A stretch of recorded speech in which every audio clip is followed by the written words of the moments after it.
Spring. Nothing like the world progressing towards summer to inspire your own progress. That's what life's all about. In your career, relationships, and your finances. Let's talk about that last one. With the Chime Secured Credit Builder Visa Credit Card, it's easy to start building credit with everyday purchases and regular on-time payments with no annual fees or interest. And if your credit score grows, so could your opportunities for lower rates on loans, like for a car or home. Sounds like progress, right? With Chime Secure Credit Card, you can start improving your credit scores right away. Get started today at chime.com/build. That's chime.com/build. Chime.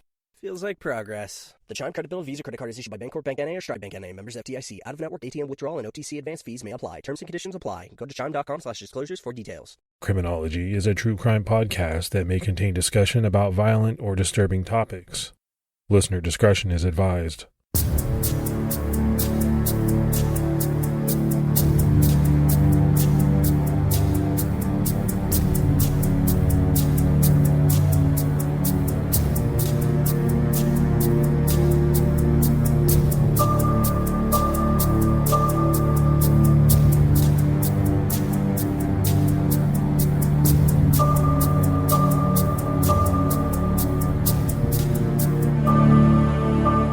Hello, everyone, and welcome to episode 239 of the Criminology podcast. I'm Mike Ferguson. And this is Mike Morford. Mr. Morford, man, how are you in the new year? I'm doing good. Starting off fresh and a little relaxed, and that downtime really helped. How about you? Yeah, it was nice. My family and I actually had a real vacation. We hadn't had one in at least 4 years, maybe 5 years. I can't remember how long it had been. And we went to Disney, had a great time. And then I came back and right after Christmas got COVID. So that was rough. And I'm still kind of battling through. It's my first time getting it. And it's been pretty rough. Yeah, that sucks. It's like there's no escaping. It's a new year, but here we are still dealing with this. And well, hope you get better soon. But it was a good thing that we did the Q&A episode for sure and taped it early because I couldn't tape anything last week at all.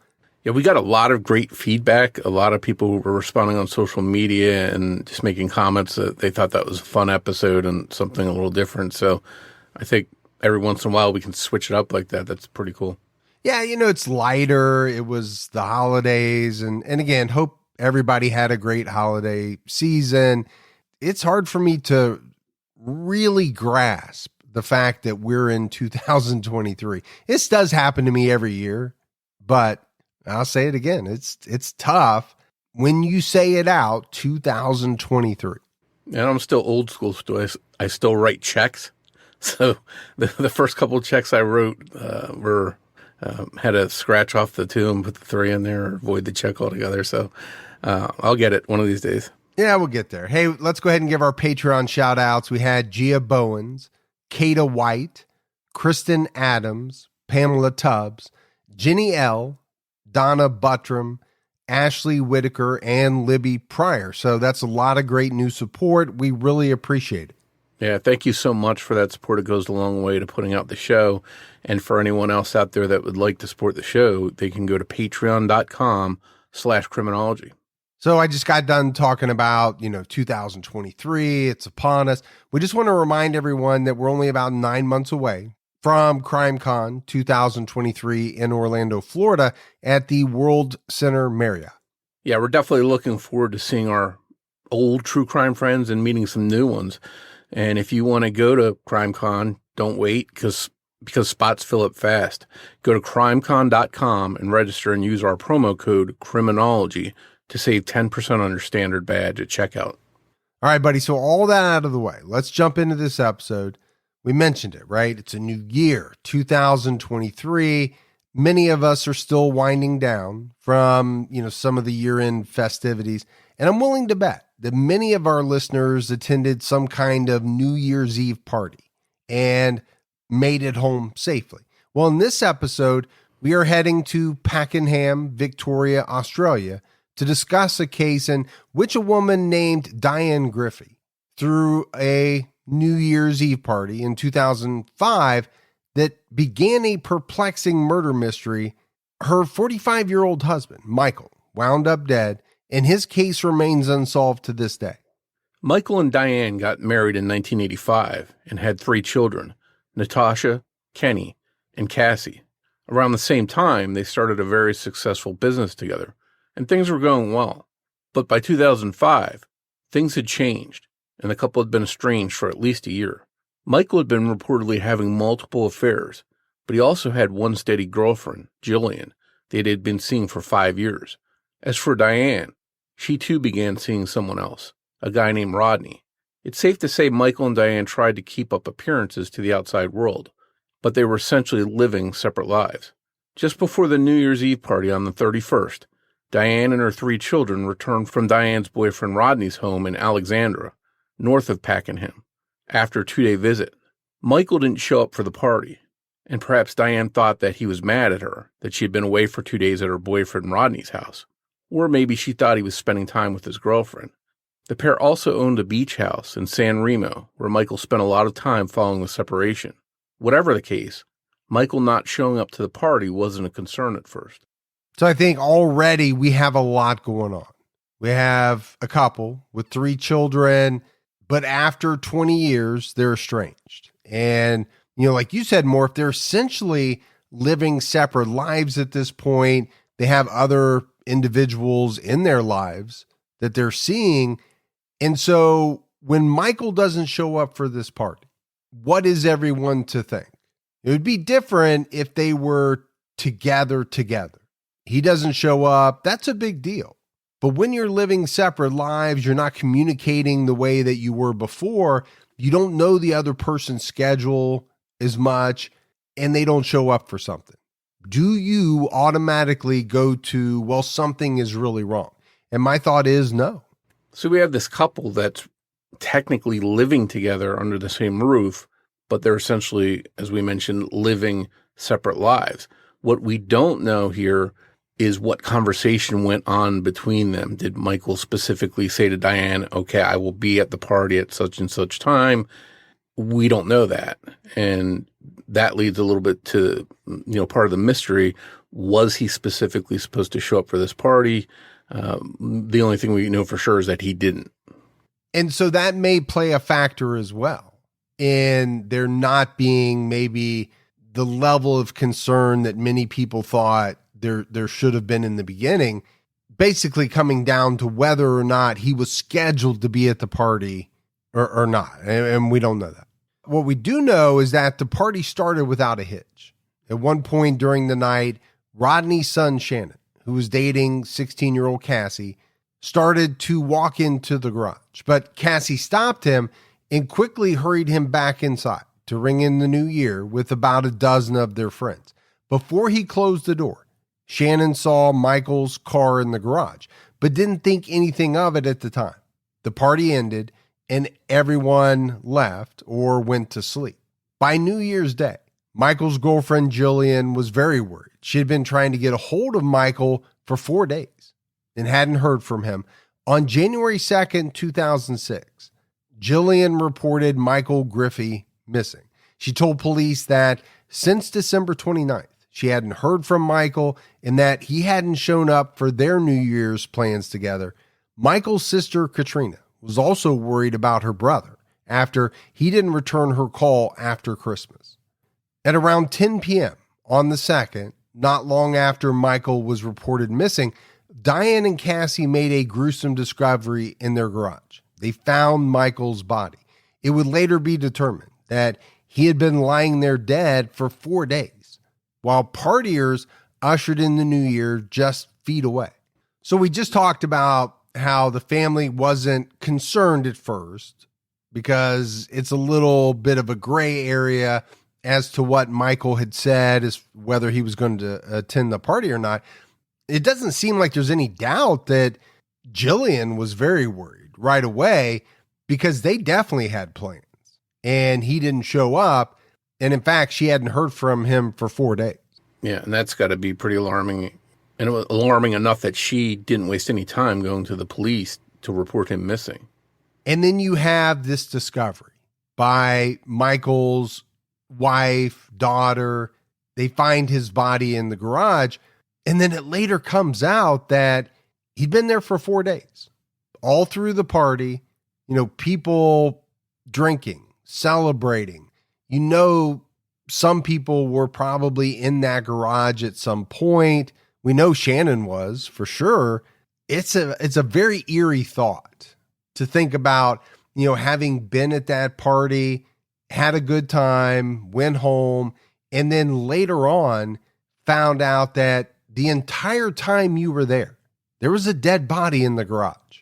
Yeah, that's got to be a creepy feeling to know that a body has been there that entire time and you've been just leading your normal life while feet away there's someone that's dead. And sort of along that line, a personal experience I had was a friend who lived in an apartment, and the person on the other side of the wall in the apartment next to her had passed away. And for some reason she didn't have family, whatever it was. And she was there for, I think it was a month before they discovered her body. And it really freaked out my friend. And she was, she thought about it. Hey, I was eating, I was living my life, having friends over for that last month. And here's this person that's just right on the other side of this wall from me. And it left a weird feeling with her. I can imagine that would be something that would be tough to get over. It was determined that Michael had been beaten to death, and his body was covered with a black and white sheet and then a tarp over that. Cassie later told the Herald Sun Australia how horrible it was finding her father dead. She walked into the garage with her mom and found the lights on. Cassie said, "I noticed a smell, like something rotting. I saw the blankets and blood." She knew it was her dad because she could see some of his belongings. "I noticed Dad's sunglasses hanging out the end closest to me." Neither of the two moved anything. They just ran back into the house and called for help. Diane was too distraught to speak to the dispatcher, so it was Cassie who spoke and relayed information about what they had found. There were multiple lacerations on Michael's head, all of them fatal, and a defensive injury on his wrist. The safe in the garage was open and empty. The trunk of his car was open, and there was a briefcase inside. That was also open and empty. Michael's work diary was missing 2 pages. The 27th and the 28th of December had been ripped out. Michael's wallet and phone were also missing. Only 3 people knew the combination to the safe: Michael, Diane, and their oldest daughter, Natasha. Now, this didn't rule out the possibility of Michael having been forced to open the safe before he was killed, but it cast a very dark shadow over the family. Whoever ripped out the pages in the diary must have been in a hurry because, according to various reports, they didn't cleanly tear several pages out in an effort to make it more difficult for police to figure out what dates were important. Instead, they only took 2 days worth of pages. We don't know if the book was checked for prints or other evidence, and I think it brings up one very important question. Why not just take the entire book? Yeah, it seems pretty easy to just walk out of the house when you're leaving the scene and just carry this book with you. You can do whatever you want to do with it later on. You can burn it. You can throw it in a creek, throw it in the trash. It's just weird that they would leave it there and only take 2 pages out of it. Well, because at the very least, doesn't it seem as though it really makes those 2 dates stand out? If you only tore out those 2 dates, the 27th and the 28th, then what are police to believe? Well, something must have either happened or was scheduled to happen on those 2 dates that somebody didn't want anybody else to know about, or that they thought would lead them maybe back to them, the killer.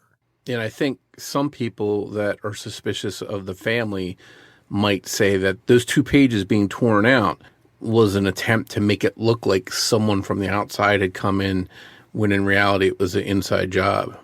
Well, no doubt. It's a big question in this case. What does it mean exactly, the 2 pages? And like you said, Morf, why not just take the whole book? If your main goal is to get rid of evidence, just take the book. It's easy to dispose of, but that's not what happened. Authorities believe that Michael was killed on December 29th, the same day the rest of his family left for their stay with Rodney in Alexandra. Investigators worked to put together a timeline of the last day Michael was known to be alive. That morning, he drove from the beach house in San Remo north to the family home on Ahern Road in Pakenham. On the way, he stopped and put 58 liters of petrol, or about 15 gallons, in his car before returning home. He also bought a coffee and an orange juice. A neighbor, Chris Curtis, remembered saying good morning to Michael around 10:30 a.m. at the service station. In Pakenham, 18-year-old Kenny Griffey had spoken to a mechanic, Andrew Blackwell, at his shop. They talked about Kenny's sprint car. The engine was blown and needed to be rebuilt for a race that weekend. Kenny went home to talk to his dad about the bill, but Michael told Kenny that he couldn't pay to have it fixed at that moment. Kenny was disappointed, and around 2 p.m. he went back to Andrew's shop to tell him the news. According to Kenny, he didn't have Andrew's number and had to go back in person. He wouldn't be able to race that weekend, and he wouldn't be able to pay for Andrew to put an engine in anytime soon. At around this same time, 2 p.m., Michael's friend Darren Delaland spoke to him on the phone. They discussed the financial situation that Diane and Michael were in, which was part of the reason that Michael couldn't give Kenny money for the engine build. They were deeply in debt. After they had married, they started a transport company and quickly made a small fortune hauling gyprock, a common type of plasterboard. Though D&M plaster transport was successful, they were living far beyond their means. Michael had paid another woman's down payment on a home in Pakenham and was paying each month for another woman who lived in Canberra, though it's not clear if this was for her rent or her mortgage. At the time of his murder, Michael owed over $1 million in taxes, and D&M Plaster Transport was about $100,000 in debt to other creditors. Diane had also been writing checks that were bouncing, the most recent for $5,000. And Morf, I think this is something that we see in a number of cases, especially when people are looking at motives that involve greed or finances. You know, here you have a couple who started a successful business, but like many people, at a certain point, they began spending more than they were bringing in. Well, that's always a problem. There's a lot of different things going on here that seem like they could lead to murder. You know, you've got the jealousy possibility, two people that are seeing other people. You're putting money and finances into the mix. And, you know, those are two main motivations in a lot of murders: greed, money, and affairs of the heart. So all of that's going on in this relationship here. So you have to wonder, you know, did the police look at that and think, okay, we need to drill down closer and look here at people close to Michael. Michael's friend Darren Delaland told police more about the call he got from Michael on the day of his murder. In that call, Michael mentioned he had money in a safe. Many news articles mentioned that, according to Darren, there was $1,000 in the safe. But some reports say that Darren indicated that there was $50,000. Michael had also told Darren during this call that he was going to remove Diane from their bank accounts and leave her out of his will because of the way she was wasting their money. Darren also heard Diane walk in during the phone call and asked Michael who he was talking to, just before Michael hung up the phone. Michael didn't answer when Darren called back.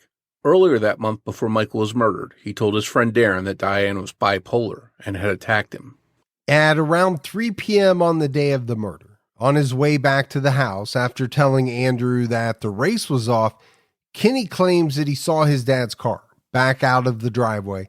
As he headed inside, Diane was standing there, and her front teeth were badly chipped. She claimed that she had broken them on an apple that she bit into. Now, Diane's memory differed pretty significantly from Kenny's and others' claims. She claimed that Michael had arrived back home around 8 a.m. and that after they talked about their finances, they had sex. This contradicts the neighbor who spoke to Michael around 10:30 a.m. Diane also said that when Michael left around 3 p.m., she and Kenny had been standing next to each other in the driveway, which is different from Kenny's story, that he had seen Michael's car pull out of the driveway before he pulled in himself. And it's pretty tough for us to do an unsolved case where you don't have people's accounts, timelines, and memories differing. That seems to be a pretty common theme. It might also be part of the reason why, some of these cases are hard to solve. Obviously, you have some conflicts here with timing and events that happened during time frames. But I want to go back to, Kenny's statement of seeing his mother with badly chipped teeth and saying that she told him she had broken them on an apple. Now, I'm not saying you can't chip a tooth on an apple. I've eaten a lot of apples in my lifetime. If it was any normal day, okay, do you hear that and just kind of discount it? But when somebody's murdered and you're trying to figure out stories and people's accounts of things, this seems to stick out a little bit more than it would otherwise. Yeah, I think you're spot on. If this had been a normal day where nothing uneventful happened, the story of her chipping her teeth on an apple might not be a big deal. But on the day of a murder, it obviously is in a new light, the way that you see that story. And there's also the conflict here between Kenny and Diane's accounts. They can't both be right. Diane said that her and Kenny were standing together in the driveway when Michael left. And Kenny said that when he drove up, his dad's car was pulling away. So one of them is not accurate. And it's a question of, are they lying? Are they misremembering? But both stories can't be accurate. And in the end, isn't that what, some of these stories really come down to, or some of these cases? You have people who are saying a bunch of different things. Who's telling the truth? Who has a reason maybe to bend the truth because it goes in their favor? And I think this really demonstrates an uphill battle that the police would have. You're trying to solve this murder. You're trying to make an official, accurate timeline of what happened. And here you have two main witnesses who are pieces of this puzzle that have these conflicting stories. The police have to ask the same thing that I just mentioned. Are one of these people lying? Are they simply misremembering? If they're lying, is there a motive there? So it opens up a big can of worms, I think. Well, and then you also have the added struggle of not only trying to figure out who's telling the truth, but how do you substantiate it? How do you back it up? And when does it become just one person's word against the other? Now, let's keep in mind, these are not two strangers who are just saying different things. This is wife and son saying different things about a husband, father who is ultimately murdered. At 4:25 p.m., Diane got a text from Michael's phone saying, "I got it. Done deal with bad people. So we have to pay back on time, also with interest. We'll fix those fuck-ups. Good luck at dentist. Got $50K so I can fix everything." After 6 minutes, a second text message from Michael's phone to Diane read, "I'll put 5 in your savings for you. You and kids deserve it after what I have put you through last couple of months. Then I am going to drown sorrows." Diane had to visit a dentist on the evening of December 29th. She got to the dentist at 5:16 p.m., shortly after receiving a text from Michael's phone. It's unknown what work she had done or whether it was an emergency appointment for her chipped teeth or something that had been planned for a while. Investigators quickly realized that there was something very off with this timeline. Authorities believed that Michael was killed between 2 and 3 p.m. on the 29th of December. This would make Kenny's sighting of Michael leaving the home, as well as Michael's text to Diane after 4 p.m. impossible, even if they were mistaken on the time. Michael's car, a Holden Monero, still had the 58 liters of petrol he had put in that very morning. Authorities believe that if the car had left the driveway, it pretty much went right back in. It seems that both Diane's and Kenny's stories were not possible, considering Michael's time of death. Shannon, Cassie's boyfriend, who had entered the garage on New Year's Eve, saw Michael's Monero in the garage that night, though he didn't see Michael's body under a tarp. 18-year-old Kenny Griffey quickly became the prime suspect in his father's murder. His timeline being so off was troubling for police. The theory was that he was so enraged and upset over not being able to compete in the race that he attacked his dad. Kenny was known to have a short temper, and racing was basically his life. So to many, his father not helping him with his engine was surely more than a slight disappointment that he would easily get over. Another strong suspect was Michael's estranged wife, Diane. Diane was the sole beneficiary of Michael's 2 life insurance policies, which totaled a pretty large amount, $1.5 million. If what Darren says he spoke to Michael about in that last phone call is true, that Diane was being too frivolous with money, that they were in debt, and that Michael was going to remove Diane from the bank accounts and from his will, she had a strong motive to kill him before he was able to cut her off financially. Michael's girlfriend Jillian claimed that Michael had been writing a new will that would include her, somewhat backing up his friend Darren's recollection that Michael was going to remove Diane from his will. Another thing caught the attention of police. Diane told investigators that Michael had been covered with a black and white sheet, but it wasn't visible under the tarp he was covered in, so they believed this was guilty knowledge that only his killer, the person who covered him with the sheet and tarp, could know. So, Morf, we spent some time talking about statements made by Diane as well as Kenny. They were, in a lot of ways, at odds at each other. So I don't think it's any surprise when we come out and say that police were looking at both of them as potential suspects. And then you have this kind of revelation that Diane told investigators that Michael had been covered in this black and white sheet. If it's true that it was not visible under the tarp, then we have to go back to Diane's statements, which was essentially that she ran out. There was no, we removed the tarp, we did this, we did that, we took off. So how could she have known? I think that's what police were asking themselves. Yeah, and this is the very reason why police hold back stuff in cases, so that they can differentiate somebody coming forward with information that doesn't match the crime scene. But here we have Diane saying something that she shouldn't know. So unless there's some kind of snafu where, police were investigating the crime scene with her around and she somehow saw it that way, there's not a logical reason how she would know what he was covered with underneath that tarp. So because of holes in both the timelines of Kenny and Diane, some people think that they were both involved in the murder.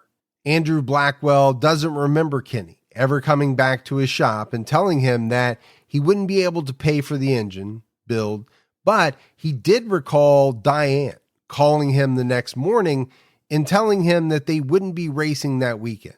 Diane and Andrew also had different stories about where they were the last time they supposedly saw Michael.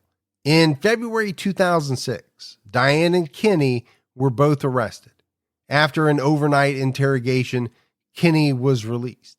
But Diane was charged with Michael's murder and was set to stand trial. She pleaded not guilty.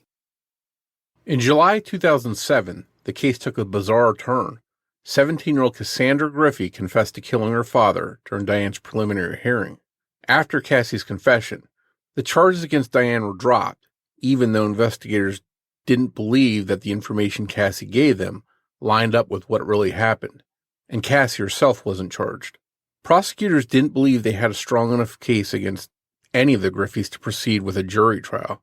Cassie and Kenny supposedly didn't know the combination to the safe, pointing away from them, and Cassie's confession and Kenny's arrest, temper, and motive would all cast doubt on Diane's guilt. A skilled attorney could always find a way to make a juror second guess, just enough that a murderer could walk free with no other chances for justice. Since the murder charge against her was dropped, Diane was able to receive the large life insurance settlements from the 2 policies that Michael had. A short investigative series on Michael's murder called Family of Suspects contains a short home video. In the video, Cassie is lying on the ground, screaming, being pinned by Diane. who is begging her to calm down. It seems that Natasha is filming. In the video, Cassie screams, "I'm telling you, he was a fucking pedophile, and you were not fucking there with fucking Michael." It's unclear if she's talking to Diane or the person filming, but she continues, "Why not? Because I was the one that fucking protected you from him." Diane also cries, saying, "Cassie, please stop it." But Cassie continues screaming, saying, "No wonder I killed him. We were fucking better off without him, weren't we?" Cassie points right to the camera and says, "You were better off without him." So to me, Morf, this seems like pretty earth-shattering stuff. She is literally coming out and admitting to the murder. No doubt what she's saying in this video is in stark contrast to her statement to the police that she and Michael had a good relationship and that she was daddy's little girl. The narrator of the documentary mentions that no one had ever seen this video before, including the authorities. Some people believe that Cassie's confession was the truth. Others, who think Diane is guilty, believe Cassie was trying to protect her mother. And some people think it's a version somewhere in the middle. They theorize that maybe Cassie killed Michael for Diane and that they were protecting each other. There have been other murders in the past where someone, usually someone younger, and who looks up to the person asking them, has been talked into killing someone. One such case is the murder of 23-year-old Linda Brown in 1985. She was shot and killed by her stepdaughter, 14-year-old Cinnamon Brown. Cinnamon then tried to take her own life by taking pills, but she was rescued. When she was found unconscious, she was holding a note that read, "Dear God, please forgive me. I didn't mean to hurt her." Cinnamon was found guilty and sentenced to 27 years to life in prison. Cinnamon refused to speak about the murder, claiming that she didn't remember anything. This changed when she learned that her father had married Linda's young teenage sister, Patty. During her trial, District Attorney's Office investigator Jane Newell had passed this information to her because he suspected that her father, David Brown, was truly responsible for the murder. He received $835,000 from a life insurance policy he had taken out on Linda, and he was living it up, driving fast cars, buying multiple homes, while Cinnamon was behind bars. Patty had lived in the Brown household while Linda and David were married because Linda wanted to help her sister get away from their unhappy childhood home. David took the opportunity to groom and molest her. For 2 years before Linda's murder, David had been telling Cinnamon and Patty that he knew that Linda and her twin brother were planning to kill him and steal his money. He made them feel like he felt unsafe with Linda alive. David claimed to be too old and weak to kill Linda himself and said that it would be safer for everyone if someone underage did it because they would be unlikely to do any real time. Because Cinnamon was younger than Patty, she was the one who ultimately pulled the trigger, believing, since her father claimed it, that she would only have to see a psychiatrist if she was even punished at all. So investigator Newell, kind of let this information out. And it was this betrayal by David and Patty that made Cinnamon spill. And she agreed to cooperate in undercover operations, taping David's conversations with her after he was arrested. He claimed Patty was responsible before trying to pay someone to kill not only Patty, but 2 district attorney's office employees. And it turned out that the person he offered to pay was an undercover cop. So, that pretty much sank him. Cinnamon was released from prison in 1992. So from this case with Cinnamon that we just talked about, we see it's very possible that a younger person can be manipulated by someone they look up to as an authority figure in their life. Yeah, to me, anytime that I see or hear the term grooming, it sends a shiver down my spine. The connotation is so negative, so sinister. Just look at this case. This man, David, essentially groomed his daughter into committing murder.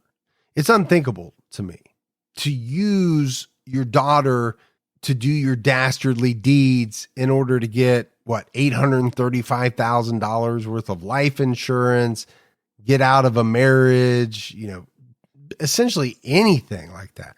Yeah, I think younger people can be easily manipulated by someone they trust, a parent figure, especially. So, I think that's important to remember that here's a younger person that's maybe would have never done this on her own without her father urging her to.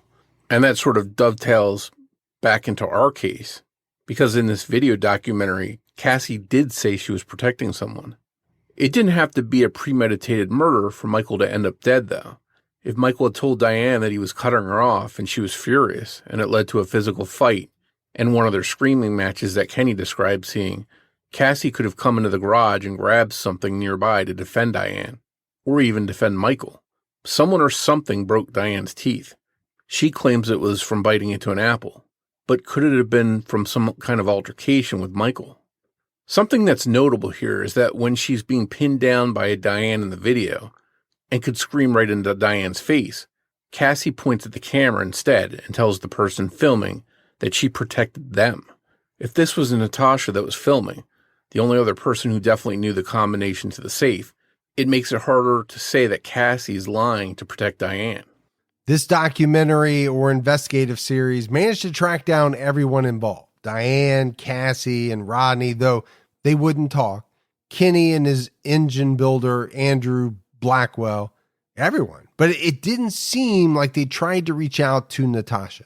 It's possible she did tell her side of the story in her own way, but she didn't do it on video, so there's no record of it if it happened.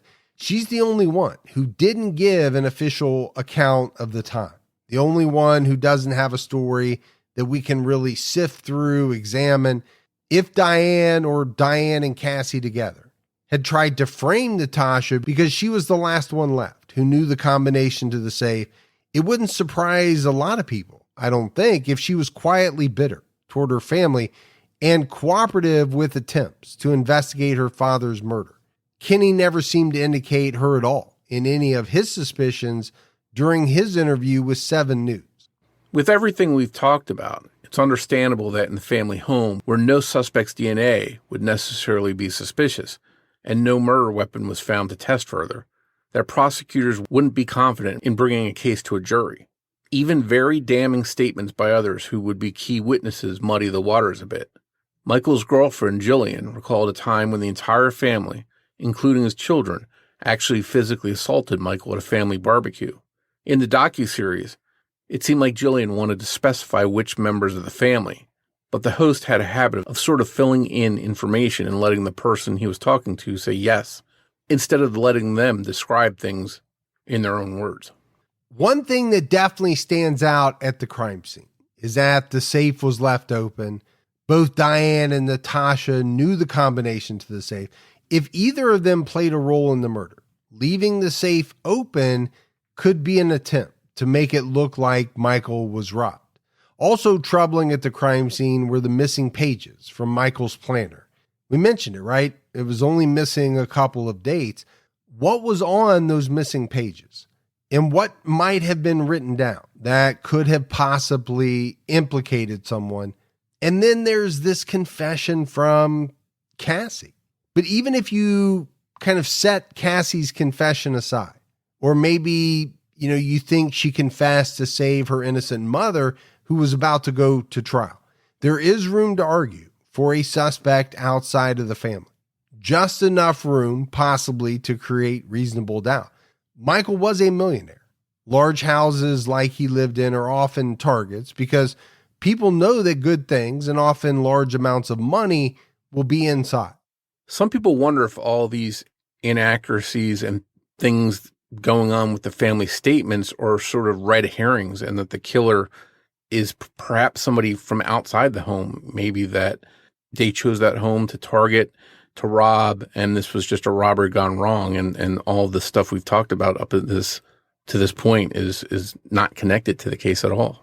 Well, we've said several times that only, a few people knew the combination to the safe, but Michael knew it.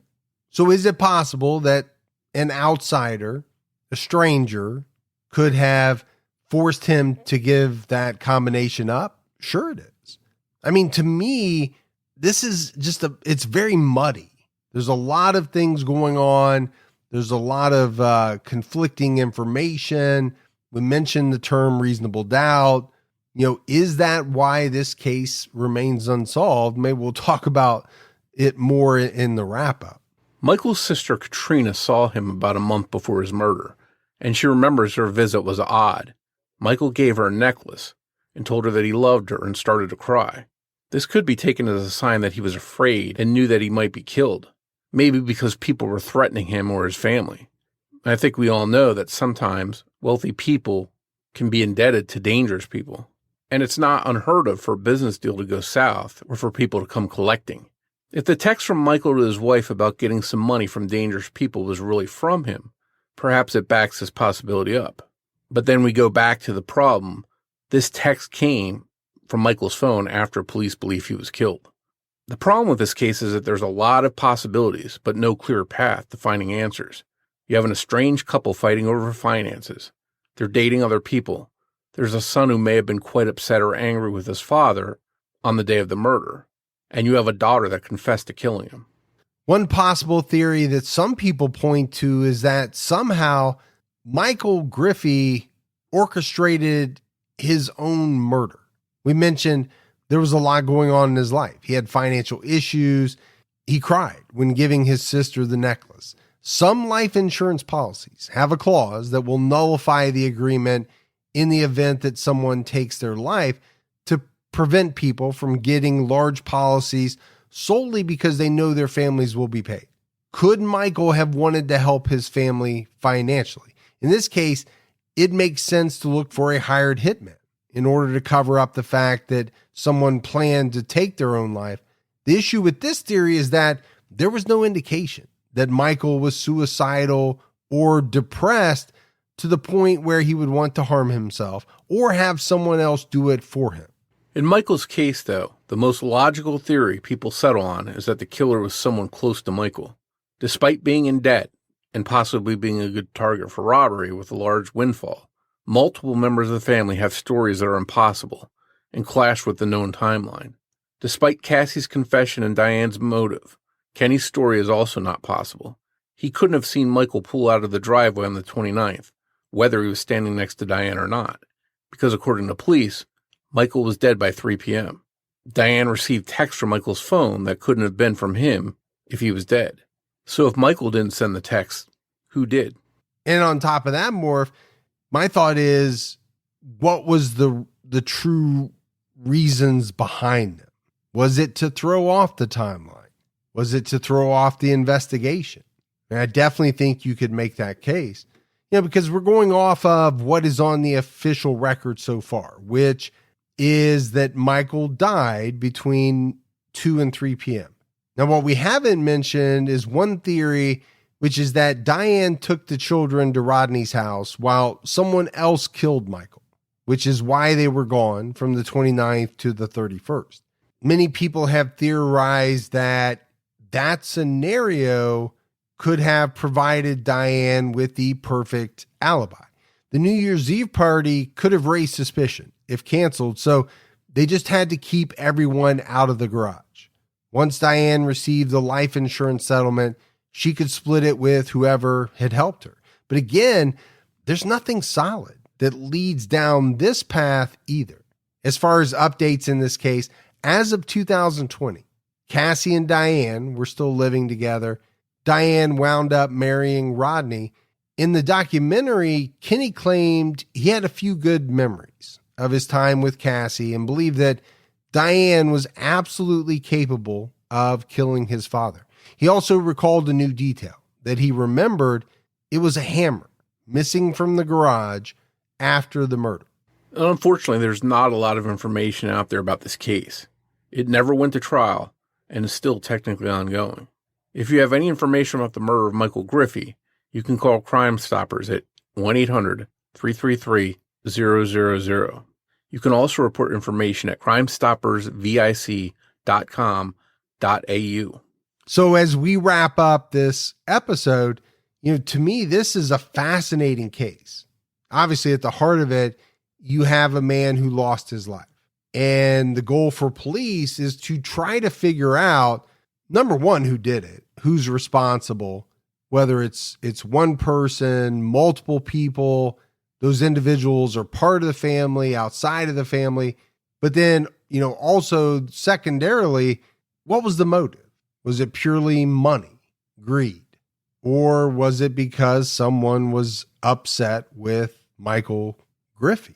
What I think really stands out in this case to me is the number of family members who have either raised a level of suspicion on themselves or outright confessed to the murder. In the case of Cassie, I'm still blown away by that, because to me, there's really two options for doing that. She either did it and is coming clean, or she's saying that to muddy the waters for her mother, so that if she were to go to trial, the defense would be able to jump on that and create reasonable doubt. Yeah, this is a really difficult case to dissect, and I think for police to investigate and eventually arrest someone and have a prosecution against that person, because there's so many moving parts to this case and so many motives and people with stories that don't add up. And I think that just all combined really makes this case difficult. Well, I also think it's an easy one to kind of put yourself in the mind of a juror. If you're being bombarded with all of this different information, at least for me, I could see a scenario where at the end of the day, it's so cloudy that I'm not willing to commit to convicting someone, because I just don't know. How do you weed through everything? Now, obviously, if there was a full-blown trial, there would be more information. There would be more evidence to wade through. But just based on what we know right now, there are so many things shooting off in different directions. It's my assumption that it's for those very reasons that no one has been taken to trial yet. I'm assuming that prosecutors do not feel comfortable that they would be able to get a conviction against anyone at this point. And with the passage of time, it doesn't get any easier. It probably gets even harder, because obviously people's memories change, possible witnesses can die off. So I don't see this getting any easier for authorities here to make a case stick against anyone. But that's it for our episode on Michael Griffey. If you love the show and you haven't done so yet, take a minute, go out, give us a review, leave a rating. Keep telling your friends. Word of mouth about the Criminology podcast really helps us out. If you want to find us on social media, we're on Twitter with the handle @CriminologyPod. We're also on Facebook at facebook.com/CriminologyPodcast. You can also join our Facebook discussion group, Criminology Podcast Discussion and Fans. So Morf, that is our first episode of 2023. And we've got a lot more in store for the rest of the year. So for Mike and Morf, we'll talk to you next week. Take care, everyone.